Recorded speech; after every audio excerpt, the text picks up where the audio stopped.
engagements and weddings. They say it is haram to marry your cousin. False. Once engaged, it's halal to touch between man and woman. False. Engagement means that you're still strangers to each other. The engagement period is the period of time that Islam allows you to meet, talk, ask those 12 questions that I told you about. Engagement period is when it's a promise for marriage. It means that you get to see her, to know her, to talk to her. She talks to you.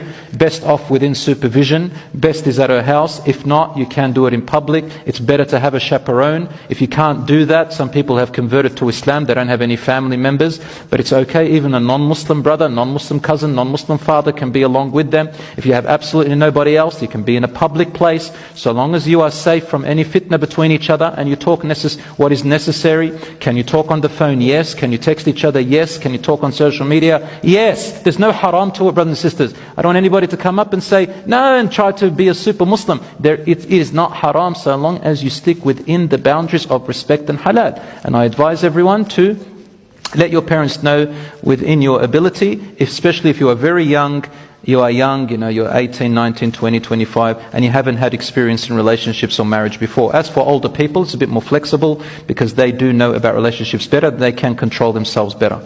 Anyway, let's move on. It says here that here's something about weddings and engagement I discovered. There's this custom, they say, I know it's in the Arab tradition, at least Lebanese, that the bride, and only the bride, must wear the scarf and only in front of the imam. So when I go there, I'm doing the marriage, you can see, there are other sisters, they might not have the hijab on, right? And the sister, maybe the bride, maybe doesn't wear the hijab, so she comes up and puts the scarf on, but only in front of me. Now, I appreciate that because out of respect for me, I really like it. But to believe that this is an Islamic tradition, that you're supposed to wear the scarf in front of the imam, is not something of Islam. Should be wearing the hijab, inshallah, all the time. It says here that if you do not recite the Fatiha for an engagement, the engagement is incomplete. I don't know about your culture and my custom. When you go and get engaged and you ask for the girl, you say, we want to get to know each other. And they say, okay, very good, yalla, let's now recite the Fatiha. And if you don't recite the Fatiha, they feel like the engagement hasn't gone through. There's nothing in the Sunnah that you must recite the Fatiha. And it says here, they say, engagement and wedding rings, a mahbas, in Arabic it's called a mahbas, it means you're imprisoned. Mahbas, it's called a mahbas, which means you're imprisoned. Can you believe that? Wow. And they say it is part of Islam. No, the wedding ring is not part of Islam, nor is the engagement. I mean, if you want to put it on, that's fine, but don't make a belief in it. The wife must change her surname. This is a myth. This is not taken from Islam. In fact, in Islam, a wife should be called by her father's name, and that is her identity. A divorce can only be done by the husband, but haram if the wife does it. That's wrong. A wife should not tell her husband to divorce her, but she has a right to something called khula, which is a different process of divorce. That's what I think the misunderstanding, when people say, any woman who asks her husband for divorce, the angels curse her. I don't know what, they bring up all this stuff, right? Yes, it is true, it is not. It's Rasul ﷺ told the women not to ask their husbands for divorce. That's to ask the husband to divorce them.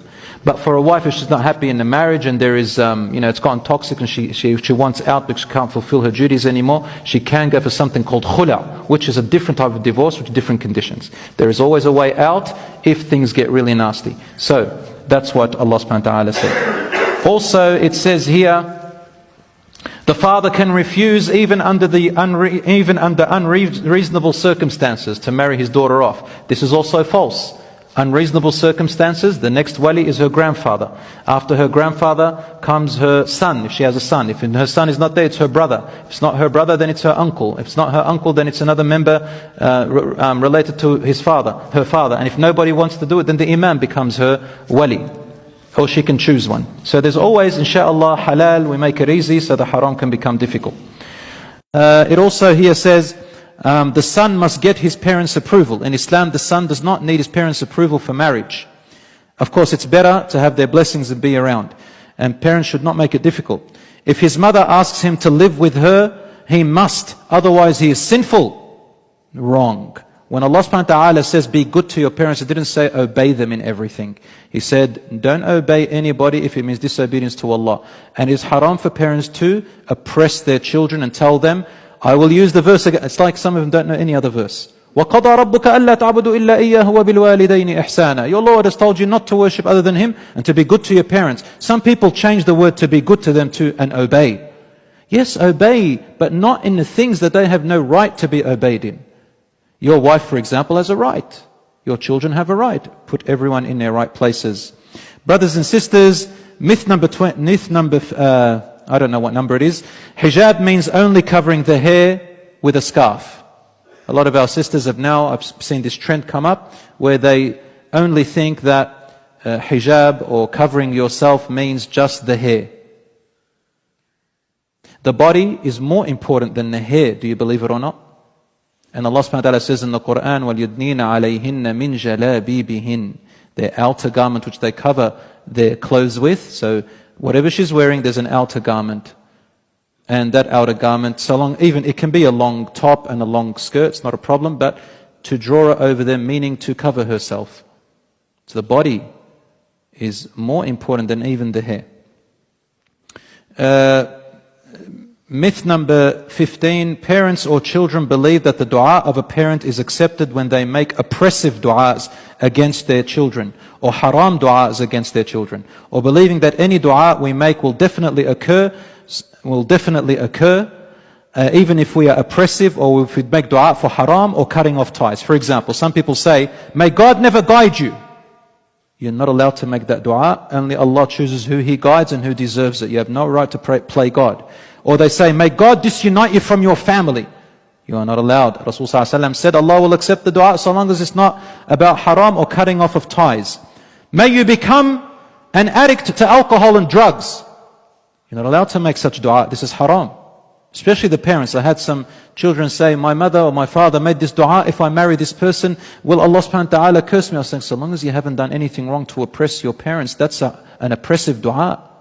You can't just make dua as you wish, like you own your kids.